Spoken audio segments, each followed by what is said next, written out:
Hi, and welcome to this easy acrylic tutorial for beginners. I tried to keep the supplies limited and many of them are optional. Take a deep breath and relax. You're going to have fun. A few supply notes. Just a pencil, any average pencil works. This was the second set of brushes I bought. I was better at taking care of these so there's less paint flaking off and bristles going in every direction. It was a miscellaneous set of acrylic paint brushes. And we're only going to use a small angled and small and really small round brush and a large flat brush today. But this contained a nice selection of brushes. This is a filbert brush. This is an angled brush. I really like angled brushes. We won't use a large one today, but we will use a small one. This is the first set of palette knives and the only set of good palette knives I've purchased so far. You can tell by the handles which ones are my favorite.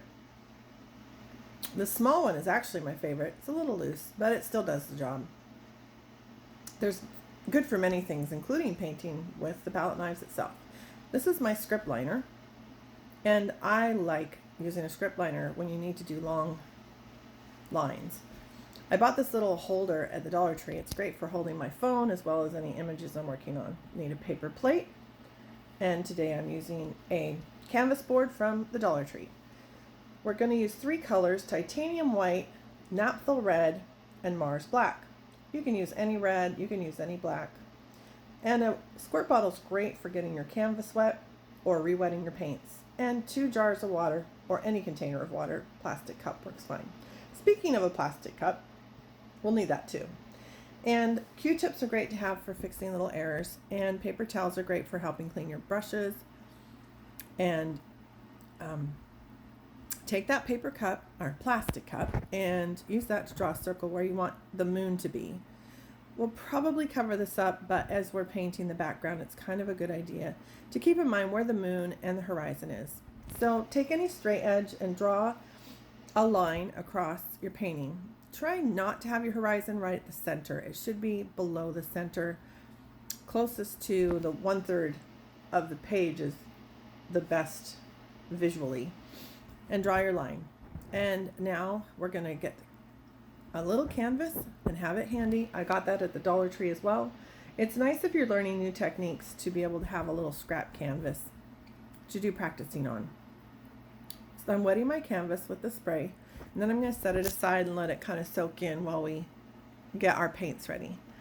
Here at the beginning, we're only going to be doing the background, so the grays and the whites. So in order to create gray, you need white and black. That's hilarious. That was my daughter. She was watching along. She thought it was pretty funny that I hit the table. So the white, we need a little bit more of. The black we don't need very much because it goes far.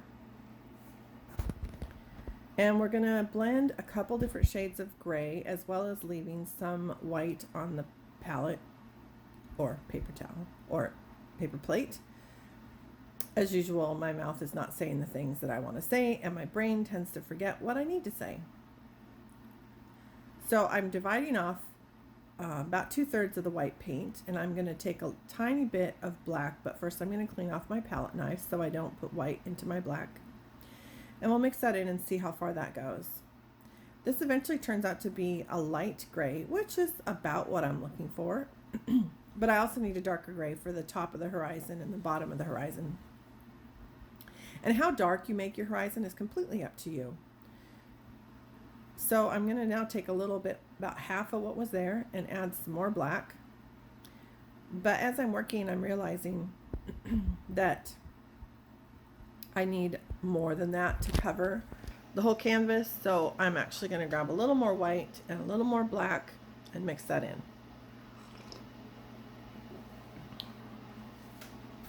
Because it does have to go quite a ways. And just be patient with mixing your paint. They don't tend to dry very quickly, so you have time to get it mixed well. It's really frustrating if you don't mix well and you come to get more and there's a big clump of one color or the other at the bottom of your pile of paint, and then you put it right where you don't want it to be. So when I brought my canvas back, there was some more wet spots and dry spots. So put a little more on, and I'm going to spread that out with the large flat that I'm going to be using to put on the paint. So I'm getting it wet, and I'm just quickly going over the canvas to spread out the water evenly. And no, I don't actually paint that fast, but I thought we could skip that little part. So I'm taking the darkest gray and starting at the top. I'm just working the paint from corner to corner, side to side, and down about 1.5 inches. This is just to get a good start, and we might have more paint on this first quarter than we really need in the end. And then I'm going to bring a little more black in to get the edges dark. When you create dark at the top and dark at the bottom and light in the middle of your work, it tends to draw the eye towards the center of your painting. And that's really where you want your eye to focus. And then at this point I realized that I really should have started with the white in the middle. It's a really good principle to start with your lightest color when you're blending and work towards your darkest. And another thing to keep in mind is as you're blending, as you go from the light to the dark, don't pick up your brush and start over in the light, because you're going to have that dark paint on it. You'd want to clean your brush if you're going to come back to the dark. But it's okay to go, blend your light, go up into the dark a little bit, and then back down. That's how you blend. You just don't want to start over again in the lighter area when you have darker paint on it. So here I'm just going back and forth in as straight a motion as I can achieve, and just blending the paint in as smoothly as I'd like. And you don't have to actually blend your paint smoothly. Little streaks can actually give the impression of clouds. So it's okay if there's some streaks here and there. I think the idea is just that you don't want any sudden changes from one color to the next in the overall background. So I'm bringing the dark color into the very bottom and catching the edge of the painting so that the sides of the canvas also have some color, so it looks nice if you hang it just the way it is. So I'm using the smooth strokes again at the bottom and working my way up into the light. And I mixed just about exactly the right amount of paint. I will have some black left over, but we'll use that later. So I'm just going back and forth till I get it to a smooth visual look that I had wanted to achieve. Some people actually avoid painting over where the main focus of the painting's going to be. So where we drew the circle of the moon, you wouldn't paint. But I find it's difficult to create a really smooth background if you're trying to avoid part of the canvas. But you're welcome to try that, and some people prefer that. I just like to just put a smooth background.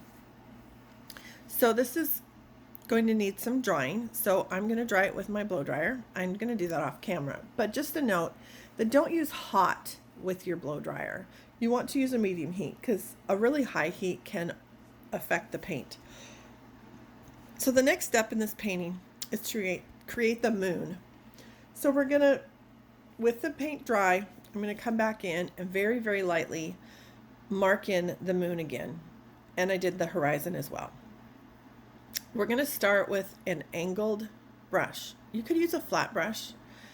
You could even use a round brush. But to get nice edges, I like to use an angled brush. So we're going to have our red and our white. I'm getting the paint brush wet and wiping on the edge of the canning jar or whatever container you have for water in order to get some of the water off. I don't want to have a lot of water in my paintbrush because this moon application, I really want it to be quite a opaque or not transparent covering. I don't want to be able to see the canvas bumps or the white paint through this red. And right away I kind of did a little whoops on my canvas, and this is where the Q-tips come in handy. If you get your Q-tip just a slightly bit wet, if it's too wet, just wipe some off on a paper towel or your finger. Then you'll be able to go in to where you've got paint where you don't want it. This only works if the underneath layer is dry. Otherwise you'll pick up that layer too. But since my underneath is dry, I can go in and just pick up that little bit of red paint and clean that up and then come back in and do it the way I want it. So I'm just taking my time to get a nice edge on the rounded moon, And if you feel like your paint is not moving well, you can try adding a little bit of water to your paint. Too much water, if you're trying to get an opaque or not see-through layer, will kind of make that very difficult. But you can do that and then come in and do a second coat when it's dry. So I'm trying to also work so that there's not a lot of paintbrush marks. That's just the way I wanted to do this painting. Sometimes you want to have paintbrush marks. Speaking of paintbrush marks, when you're doing a background that you're going to paint over to paint something else, you definitely want to not paint where your image in the foreground is going to be if you are making a background that has distinct paint marks. I've had a problem with this. I was painting a butterfly over some flowers that I had done some really thick painting, so there was bumps and ridges. It was very difficult to do a good job on the butterfly when I had all these ridges to paint over, and then it kind of distorted the butterfly because it had all these bumps on its wings. I am not going all the way to the edge of the line on that right side of the moon because we're going to be painting in a reflection there. And when we go to do the reflection, you need to be sure to really clean the brush because we want to start with just the white. And so the best way to get your brush really clean is to swish it around in the water and then dry your brush off a bit with a paper towel. And then go back in and do it again, and then go into your clean water and do it again until you don't see any paint coming off of your brush. Okay, so now I'm going in with the white. I did have a little bit of wetness on my brush, but not much because I want this to go on fairly thick. Now my ultimate goal would be to have the brightest white right along the line of the moon, and then to have that whiteness blend in slowly into the red. Be careful not to put your hand on the red paint because it's definitely wet, and we want it wet because we want to be able to blend the red into the white. So I'm just slowly creeping away from the edge and mixing the white and the red, so it just slowly goes from pure white to pure red. I did have a little struggle with keeping that white edge, and I do come in later and kind of fix that up once it's dry. It's really difficult to get a nice clean white reflection if the underneath layer is wet, and that can definitely be done later. You know, go paint more of your painting and come back when it's good and dry, and then add your highlight then. But it's right now I wanted a blended highlight, so it was good to have the red paint still wet so I can mix the two colors. If you hear me slurping, I'm working on my tea.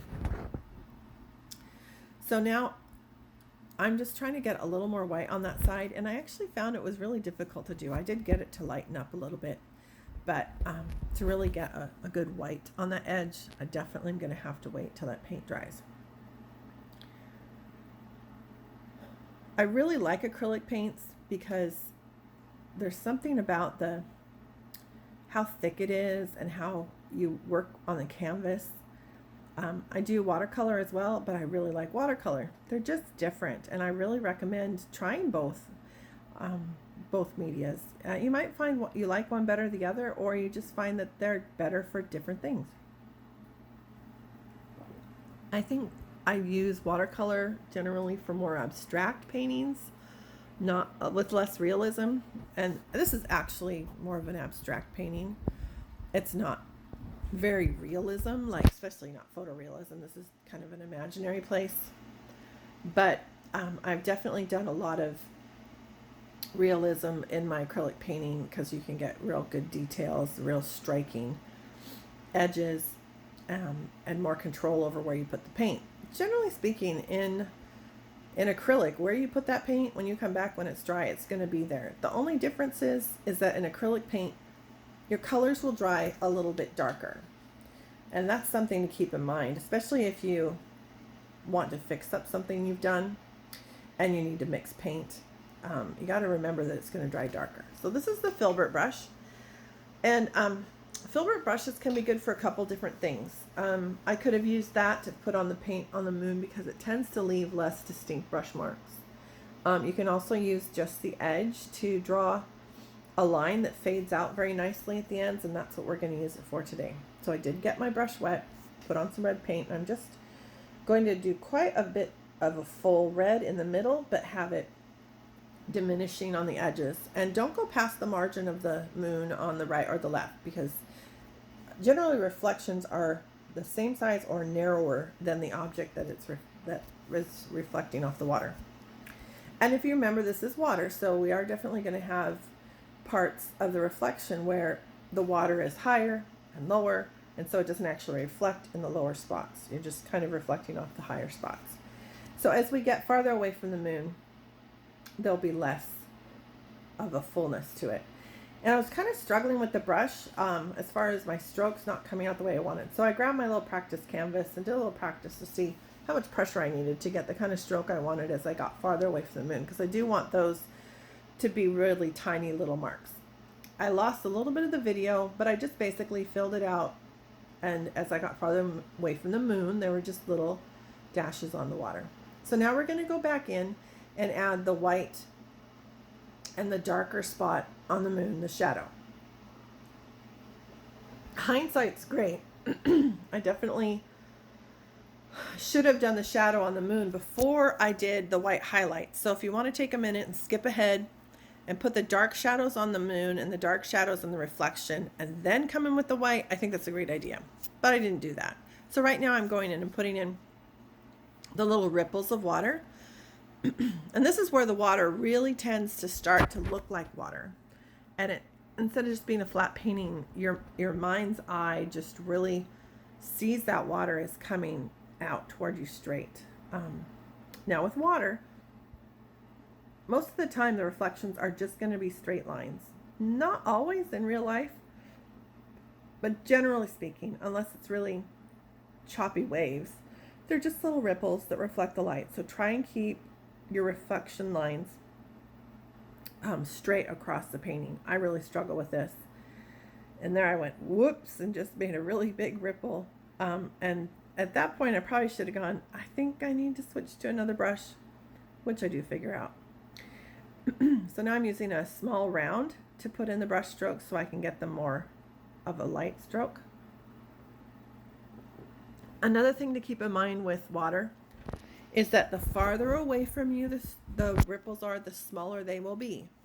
So as they come closer to you, they can be larger ripples, and farther or closer to the horizon, they should be a little smaller.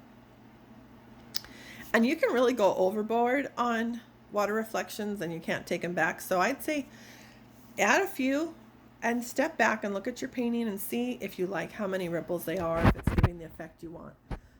Because in my early paintings, I definitely, in some cases, I think put too many water reflections on, and then it begins to look a little cartoonish. But you do want it to be dispersed over the whole area of the water. So now it's time to go in and get that shadow in. If you didn't jump ahead, if you have jumped ahead, good job. This is where we're going to put in the darker shades. So we're going to take some black and we're going to mix that in with a little bit of red, and it doesn't take much black.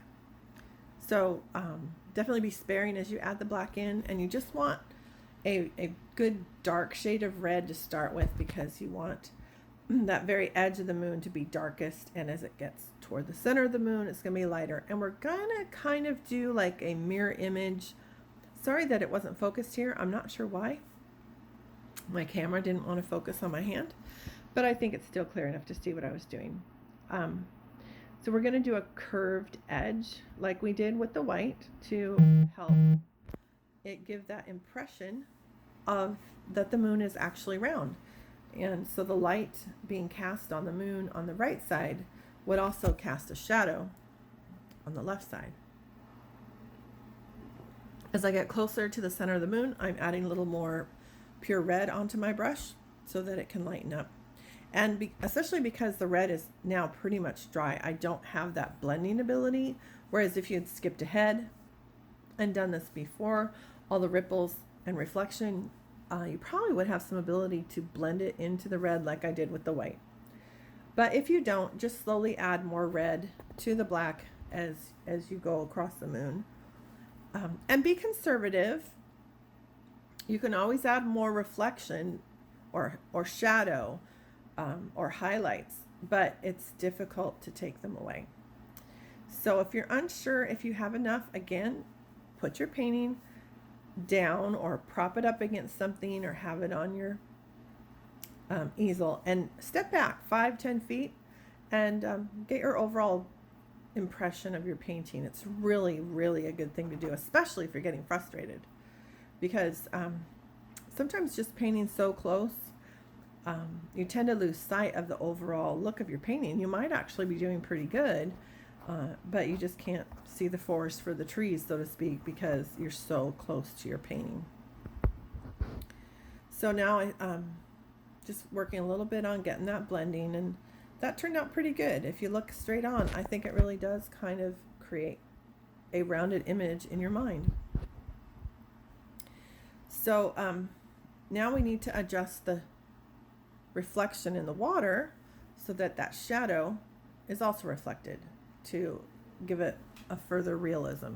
So I'm just very carefully going over the red parts, and I'm trying not to affect the white ripple. And that would be what you would avoid that trouble of if you were able to skip ahead and put the shadow in and then go back to put the white reflections in. But it's doable. It just is a little more tedious to try and do it around the white. And I definitely did paint over the white a little bit here and there. And but that's fixable too. That cool thing about acrylic is let it dry and do it again. I can't tell you how many times I've definitely either like even given up and painted over a whole painting, and I've definitely regretted at least one of those. But if you're struggling or you made a mistake, it's not the end of the world with acrylic. Just let it dry and go back in and paint right over where your mistake is, and it generally will cover it really well. And if one coat doesn't fix your mistake, then let it dry and do another coat, and then it probably will have no evidence whatsoever of your mistake.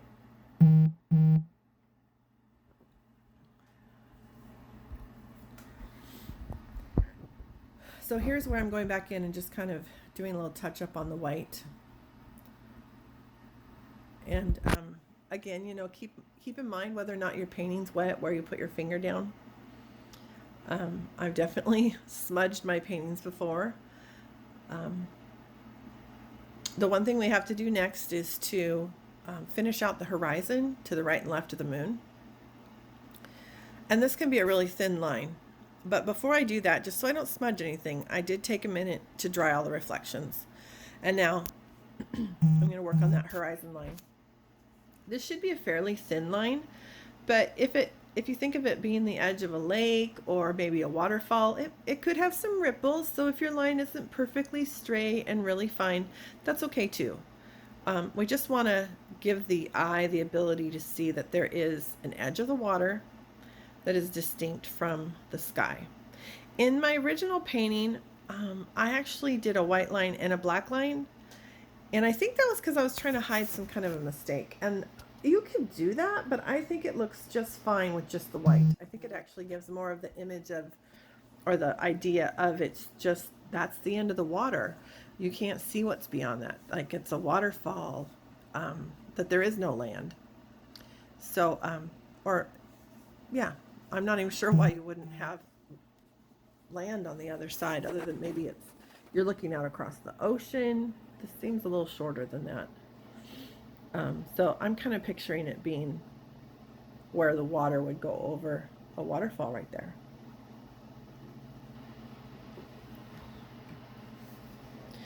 The white surface I'm painting on is actually an old poster, an educational poster that I had for my kids. So you do kind of want to be mindful about what you're painting on if you don't have an easel, because you do tend to get paint on that surface. Quite often I'll just use some plastic from Walmart or a tablecloth that's gotten too old. I've got several of those that I keep on hand. And they actually sell easels, I think, in many different places like Hobby Lobby, Michael's, and they're not very expensive, especially if you can have your weekly coupon available. Make use of that. But you don't have to have an easel. You can paint on a flat surface. I just find it's easier on my neck and back if I'm not having to look down on a flat surface to paint. You could also maybe find different ways to prop up the top of your painting, but you don't want your painting to be wobbly. I've definitely had some mistakes because I didn't have my painting secure and it would flip around and I just put a big splotch of paint right where I didn't want to put it. So this is the time when I can go in, because that paint's dry, and give a little stronger white reflection. And I'm kind of picturing in my mind's eye that the sun that's reflecting onto this moon is going to be strongest in the center of the entire reflection that we see. So that's where I'm bringing in some white to give it a stronger reflection at that point. And if you do wait till the paint's dry, when you do your next coat, that gives you the option of being able to, go in with a wet Q-tip and pick up any little mistakes that you may have made. So it is a really good idea to let your layers dry. And I think that's the cool thing with acrylics too, is that's very different from watercolor, is once you let the paint dry and you go back in to paint over or do a layer or a effect or a technique, that what's on the paint, what's on your canvas is not going to be affected by what you do over it.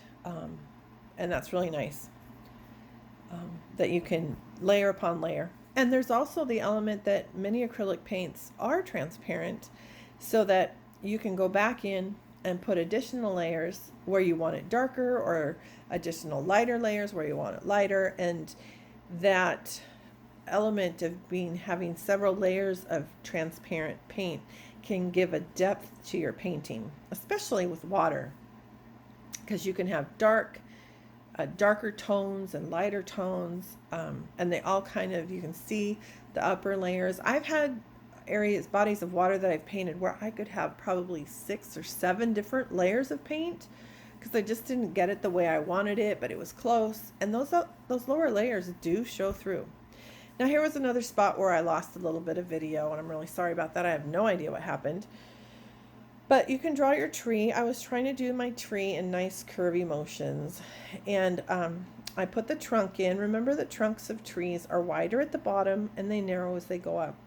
I was struggling a little bit with getting a nice smooth curve for a branch, so I decided to do a little practice before I went into the finer branches.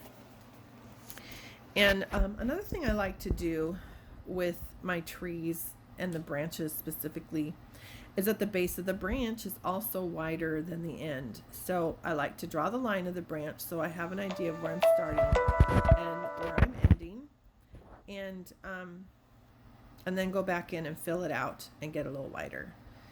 And I like branches, especially in this photo. I mean, not every tree has smooth flowing branches, but I thought this had that element of grace, almost a feel of maybe an Asian painting. So I wanted to have my branches be really graceful and long and little wispy ends. And I think it looks nice to have branches break off at the curves of a branch, and then so you can kind of let your branch tell you where the next little smaller branch would break off would be at the curve. And I think it's very dramatic to have the branches going across the moon. They really stand out there. And I'm using a fairly large round at this point, and I was kind of struggling with how the smaller branches were coming out. And I want to point out, I did have a little bit of flaw in the moon that I didn't notice till it was dry, so I couldn't fix it. So when you're doing your painting, if there's any small flaw that you just can't fix, well, you can use the foreground to cover that up. So my next branch is going to come across the moon in such a way that it covers a couple of the flaws that it wasn't really necessarily a big flaw, not that everybody noticed it, but I could see it, so I wanted to cover it up. So that next branch just happens to go right across that little flaw. And that's the really cool thing about when you're doing something that's not photorealism, that it's a general concept. You can definitely use artistic license to manipulate where you place things, how you place things, and give it your own personal character. That was so evident in the 2 paint nights that I took. We all looked at the same beginning painting, and we all started with the same paints and the same brushes, but our end results were all so incredibly different. And I really liked that the instructors encouraged that individualism, that you didn't have to stick to the exact color scheme of the original painting. You could do this painting with a purple moon or a blue moon. I just liked the dramatic addition of that bright red to this painting. It just is really striking. And especially if you have a room that uses red in its color scheme, this would be a beautiful painting to hang. I know a lot of people use red in their kitchen, so it would be a great kitchen painting. The branches are so peaceful. And I kind of think this is, giving you the element of a cool winter night, because there's no leaves on the branches. But I like the elegance of having these long branches without the cluttering of leaves. It's very dramatic.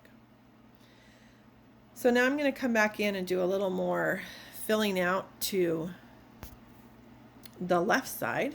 And these branches will fade off without having an end because the tree is set off to the left side. And I do want to draw your attention. Remember we talked about the rule of thirds, that it's appealing to the eye if things are not perfectly centered, and that they tend to be in using a third of the surface. So like the horizon shouldn't be exactly at the middle. I think in this painting mine was very close to the middle, but not exactly. It may have been more appealing to have a lower horizon. But this tree is definitely predominantly in the left third of this painting.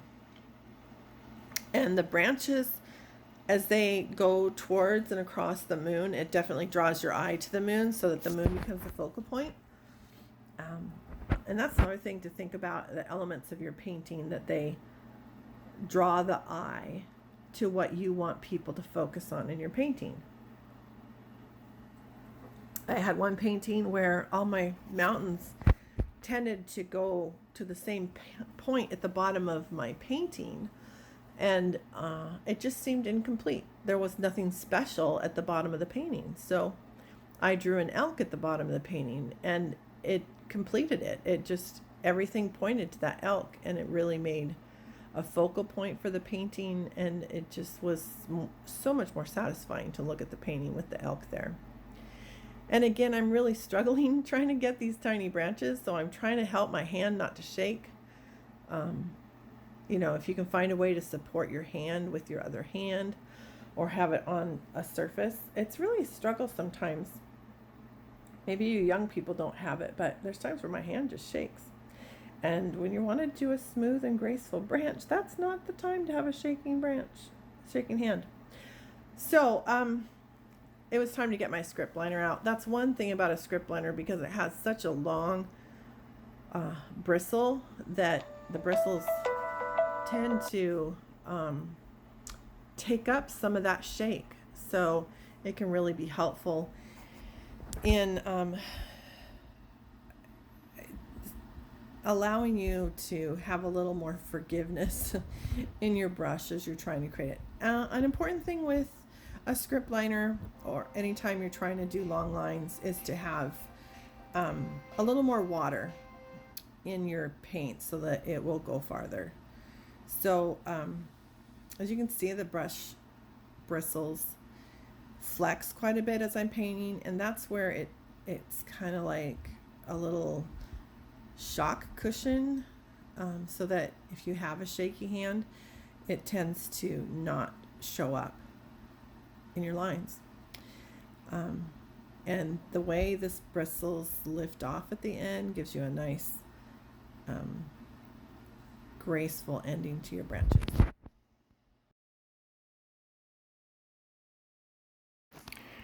Another thing I'd like to point out is I definitely move my canvas around a lot.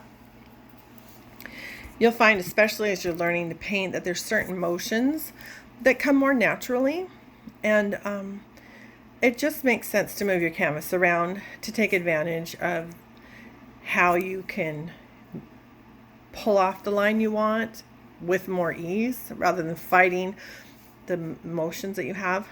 But just keep in mind that your paint is wet and you don't want to drag your fingers or put your hand onto that wet paint. And sometimes that's another point where you need to move your canvas so you don't smudge your paint. So I'm pretty happy about the branches on the right. I'm going to fill in a little more at the top, and on the left still seems a little bare. And again, you know, keep in mind that the farther away from the bottom of the tree, the narrower the branches are going to be. And I really muffed that one up. It got really thick at the end. So definitely have to keep that in mind. Maybe think, okay, so that branch needs to be bigger, so the branch it's coming from needs to be bigger.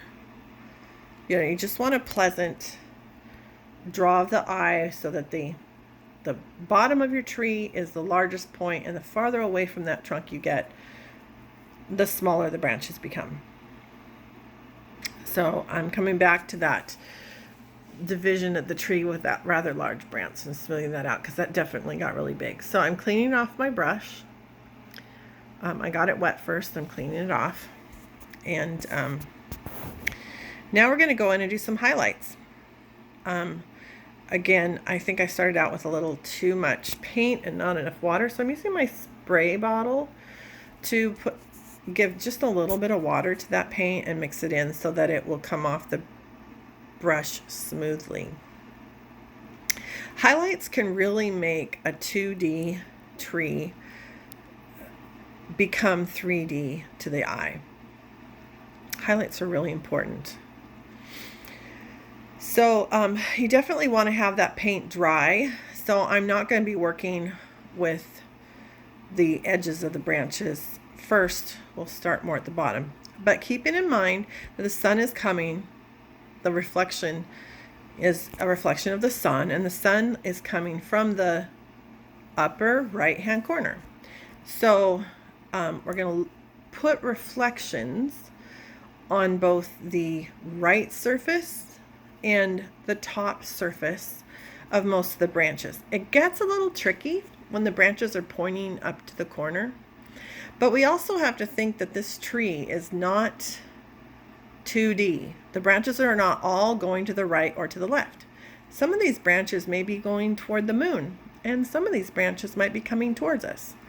So to create the illusion that the lowest branch is coming towards us, I did not paint the reflection on the right side of the trunk where that branch comes off.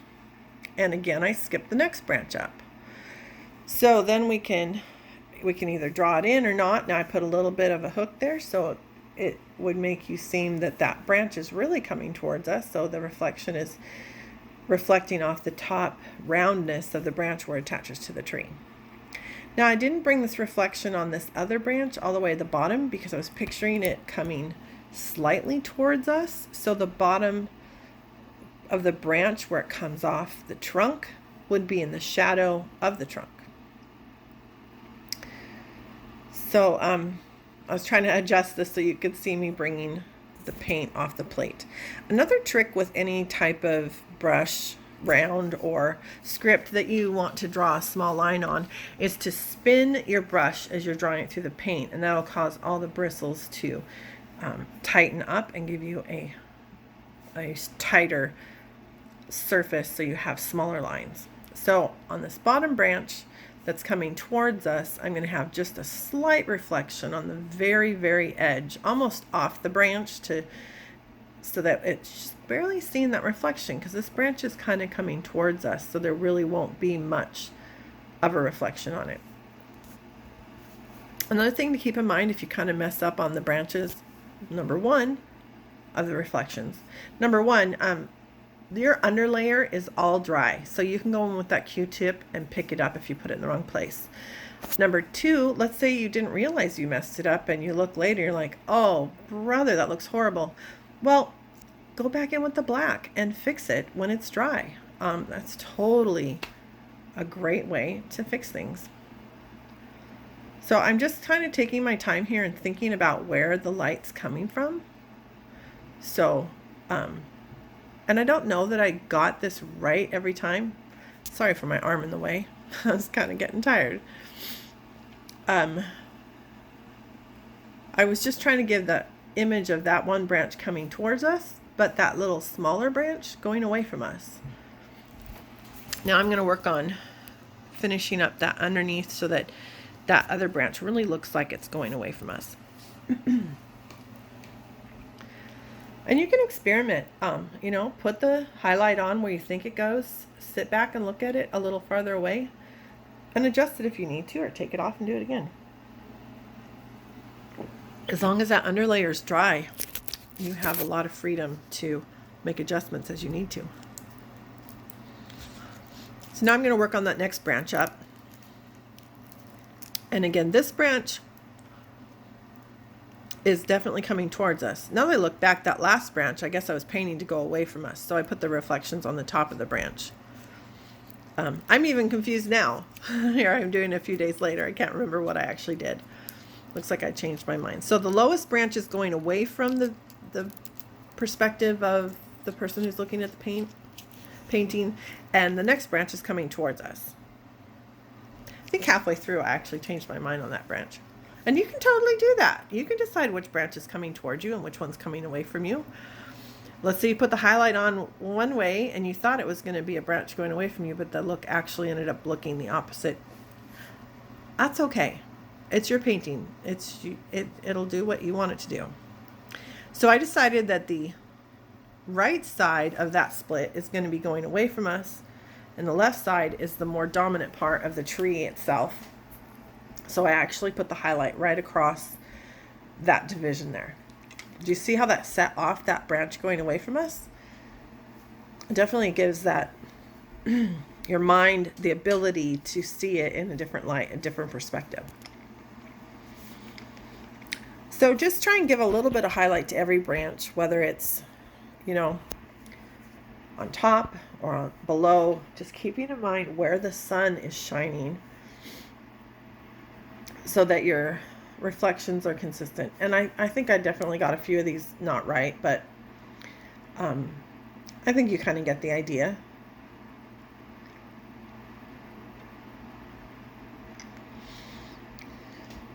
Well, I hope you enjoy acrylic painting. I really liked it when I first started, and I still love it.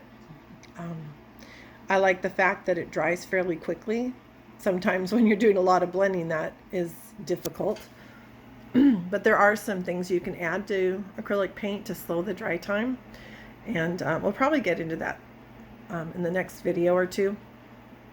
But at this point, I wanted to keep the number of supplies that were needed to do a painting to a minimum. And you can always use water.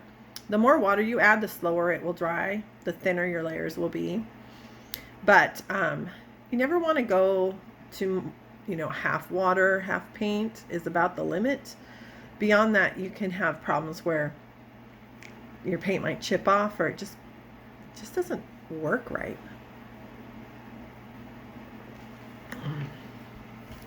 There are so many great options of beginning to paint in an economical way now. One of the things I want to do in the next couple of videos is actually just buy all my supplies at the Dollar Tree and see how that turns out.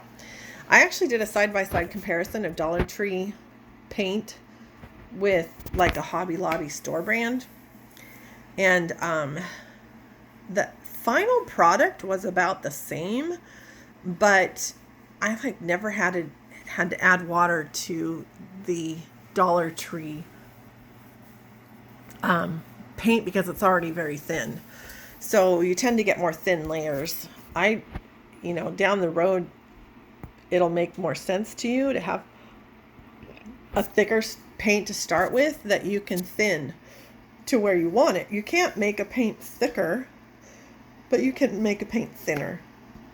So I use Walmart paints and Dollar Tree paints when I teach kids to paint, because it's a great way to start without a lot of investment. But another thing that I compared was, okay, you can get it from the Dollar Tree for $1, but it's this little tiny tube of paint. And when I actually calculated that out to how much a large tube costs, the Dollar Tree paint was like the same cost per ounce. In some cases, even more if you're using a coupon. So keep that in mind.